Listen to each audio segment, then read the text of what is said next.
Try to do the best you can for people, and for some magical reason, people don't like your energy.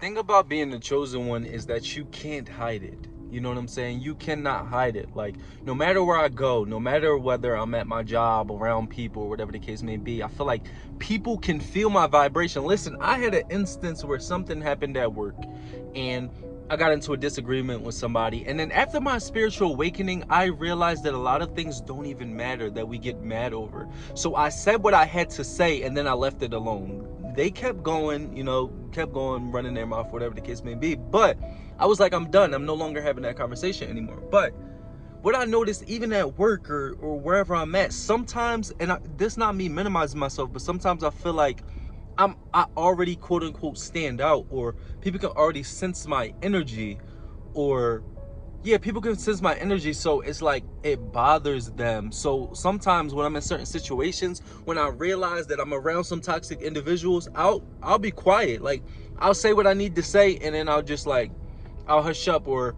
like I said, sometimes it's not worth responding to individuals on topics that don't truly matter, especially when you become woke, when you go through a spiritual awakening, when you become conscious of what is going on within this world. You know what I'm saying? Because when you continuously defend yourself, when you continuously try to tap into conversations and tell one person this and that, because you want everybody to understand, one, in a sense, you're people pleasing. Two, you might be right. You might be right, but does it really matter? Is it really that deep? Do you want to minimize your energy? Do you want to keep your energy at high vibration? And especially before my spiritual awakening, I've always felt like I had to let somebody know. And a lot of that comes from trauma. Chosen ones, we're always surrounded by people who try to minimize us, people who try to, use information to attack our well-being. Or sometimes people will throw lies. If they don't know if you truly know something, they'll throw lies at you to make stuff sound good. And you run into a lot of narcissists as a chosen one, and you really can't hide being a chosen one. That's what I'm starting to notice. That's why I want to, like, either have more of a you know entrepreneurial wave, or make more money outside of a company, or make more money outside of some structured thing, because within these structures are control. Within these structures are toxicity. Families, jobs, whatever. You know what I'm saying? And I'm not saying that the entrepreneurial wave don't have no toxicity in it. It does as well, but it allows you to have more freedom, because the fact that you can't hide anything. And like, if you watch my channel, if you go all the way back, you can see before I had my spiritual awakening, the music I used to make and the stuff I used to say. A lot of the music that I make, I made a video on this, but a lot of the music that I used to make no longer resonates with me.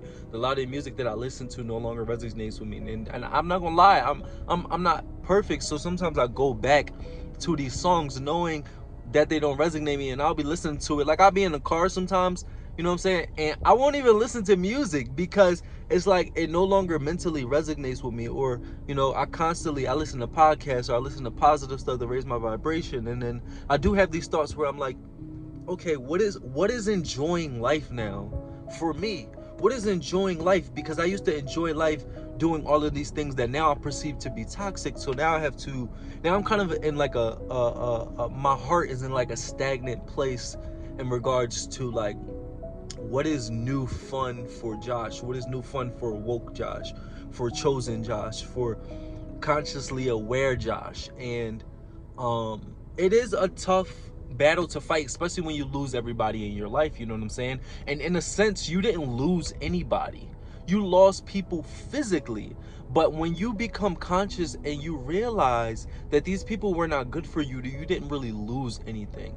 You lost people in the 3D realm, on the physical realm, but on the 5D realm, you actually gained yourself. You know what I'm saying? You didn't really lose anybody. The family that was doing you dirty, the friends that were not, putting your best interests at heart, the loved ones that you loved but didn't truly love you, they seen you as an opportunity. They seeing you as somebody to minimize. They seeing you as a light being. They seeing you as an individual who had so many aspirations and things you wanted to accomplish, and they wanted to bring you down. So once you wake up and you realize all of this, you realize that there's nothing you can do to you don't want to blend in.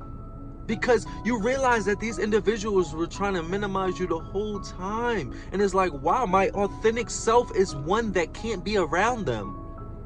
So now you go into these jobs, you go, out in public, and, you have people around you. You can't even say nothing, and they still trying to minimize you. They still want to say something to you. I had an individual who, I had like a conversation with somebody else, and then they felt insecure because when you're a chosen one, when you're an empath, you can read people. So they felt insecure within that conversation we were having. So they felt as though that they had to show me their past by bringing up their past randomly and show me like, okay, yeah, I did X, Y, and Z out of insecurity, to show me that they punched somebody and they fought somebody, whatever, in order to try to put fear in my heart. But what people don't understand is when you're chosen and you're woke, none of that matters. You can't put fear in my heart. First of all, you definitely couldn't put fear in my heart back in the day because I had so much ego that I attacked people. But I realized that was ego and trauma. Now you definitely can't put fear in my heart because God is on my side. You can't put fear in my heart. You can't put fear in a chosen one's heart. How can you put fear in my heart? But one thing I have to understand is that, and that they won't understand, is that I'm not consciously on that level with you. I'm not on the 3D realm. So they're trying to throw indirect shots or say certain things on a 3D realm.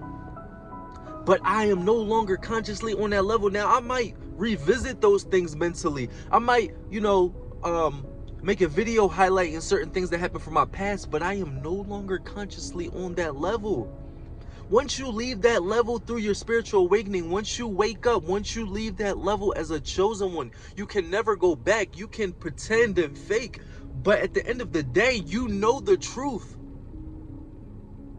You know what those people were doing to you. You know what you were doing to yourself. You can no longer return to that vibration. And if you do, you just cause yourself suffering. But as a chosen one, there's so much suffering out here already. So you have to continue to raise your vibration because you're a beautiful individual. Us chosen ones, we are beautiful individuals. We try our best to do what's best for everybody that's around us. Even those who have done me dirty. Do you know what I've done after I processed everything I've been through? I've spread them love. I've spread my family who scapegoated me within a narcissistic family system. I spread love to them. Now, I can no longer be around them, but I spread them love. I wish them the best. I hope they work on themselves. I hope they go to therapy. But I can never go back to people who have done me dirty. I have done so much good. As chosen ones, we have tried our best. That's another thing. To forgive yourself in this world, you have to remember that you tried your best back then, even if you responded in a toxic way. You know that narcissists and toxic people, they tried to say, oh, that's reactive abuse or whatever the case may be. You tried your best. Everybody, what they say in this generation, you stood 10 toes down. So we stood 10 toes down in your authentic self, especially at that time. That is all you knew at that time. And at this time, you are highlighting everything that's going on. You try to help those people. You try to move forward. You try to tell them, what's up?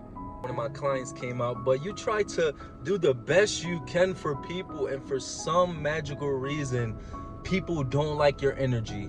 People don't like what you say. People don't like that you're authentic. People that don't like that you help people. No matter what you do, people are going to have something to say about how you operate, and that's because you are chosen, and that is because your energy irritates them in general. Not only their demons, your energy irritates them in general. But the one thing I want to say to everybody is continue to be your authentic self. Continue to try to work on yourself. Become the best version of yourself. And those who are no longer around your family and friends, those who feel like you were done dirty by the people that you loved so much and tried to do the best, I want to tell you to love yourself, you know what I'm saying? I want to tell you to continue to process everything you've been through. Continue to, spread love. Continue to spread positivity. Continue to do the best you can. Now, I'm not saying be perfect, but what I'm saying is You have God inside of you. You have the love inside of you. You have the positivity inside of you. You have everything inside of you. Now be the best you can and spread it out to the world. It's your boy Josh Different, mind, body, and soul. I'm different, you different, we different.